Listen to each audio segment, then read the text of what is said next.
জাতীয় বাজেট 2026-27 উপলক্ষে দেশের সামগ্রিক অর্থনৈতিক পরিস্থিতি, ব্যবসা বাণিজ্য, বিনিয়োগ, রাজস্ব ব্যবস্থাপনা এবং সাধারণ মানুষের প্রত্যাশা ও প্রাপ্তি নিয়ে বাজেট 2026-27 প্রত্যাশা এবং প্রাপ্তি শীর্ষক একটি আলোচনা সভা অনুষ্ঠিত হয়েছে। রাজধানীর CMJF অডিটোরিয়ামে অনুষ্ঠিত এই আলোচনা সভার আয়োজন করে policy think and economic research centre PTERC। পুরোটা থাকছে রিপোর্টে।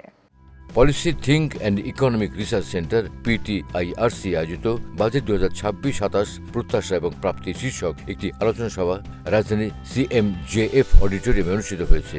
সভায় আলোচক হিসেবে উপস্থিত ছিলেন জাতীয় রাজস্ব বোর্ডের সাবেক চেয়ারম্যান ডক্টর মোহাম্মদ আব্দুল মজিদ, ঢাকা বিশ্ববিদ্যালয়ের অর্থনীতি বিভাগের অধ্যাপক doctor Mohammad Hatat Hossain Siddiqui, international business forum of বাংলাদেশের সাবেক vice president MS Siddiqui, Maulana Bhasani বিজ্ঞান ও প্রযুক্তি বিশ্ববিদ্যালয়ের অর্থনীতি বিভাগের চেয়ারম্যান অধ্যাপক ডক্টর মোহাম্মদ নাজমুল সাদেকিন ও ইকোনমিক রিপোর্টার্স ফোরামের প্রেসিডেন্ট দৌলত আক্তার মালা।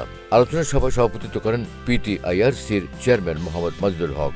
এ সময় অর্থনীতিবিদ, গবেষক, ব্যবসায়ী, সাংবাদিক এবং বিভিন্ন পেশাজীবী অংশগ্রহণ করেন। আলোচনা সভায় বক্তারা জাতীয় বাজেটের বিভিন্ন দিক বিশ্লেষণ করে বলেন, বর্তমান অর্থনৈতিক ব্যবস্থায় মুদ্রাস্ফীতি নিয়ন্ত্রণ, কর্মসংস্থান বৃদ্ধি, বিনিয়োগ বান্ধব পরিবেশ সৃষ্টি, রাজস্ব আহরণের দক্ষতা বৃদ্ধি এবং সামাজিক নিরাপত্তা কর্মসূচি সম্প্রসারণের উপর বিশেষ গুরুত্ব দেওয়া প্রয়োজন।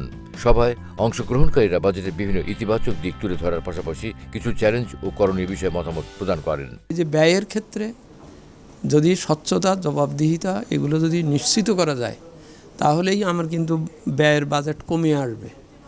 ওইটা কমে আসা মানে আমার তখন ওই আয়ের বাজেটের ডিফারেন্সটা অর্থাৎ ঘাটতিটা কমে আসবে।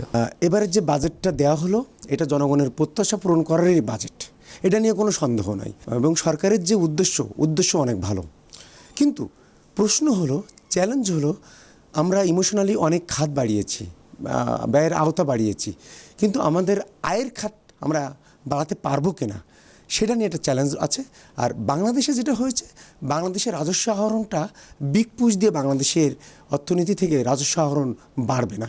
আমরা এবার বিগ পুশ দিয়েছি। বিগ পুশ বলতে আমরা অনেক জায়গায় ভ্যাট আহরণ করব, ভ্যাটের পরিমাণ আমরা ছোট ছোট দোকান থেকে আমরা ভ্যাট আহরণ করব এবং কর অব্যাহতির পরিমাণ অনেক জায়গায় কমিয়ে দিয়েছি, আমরা অনেক জায়গায় কর ছাড়ও দিয়েছি, দুটাই দরকার আছে।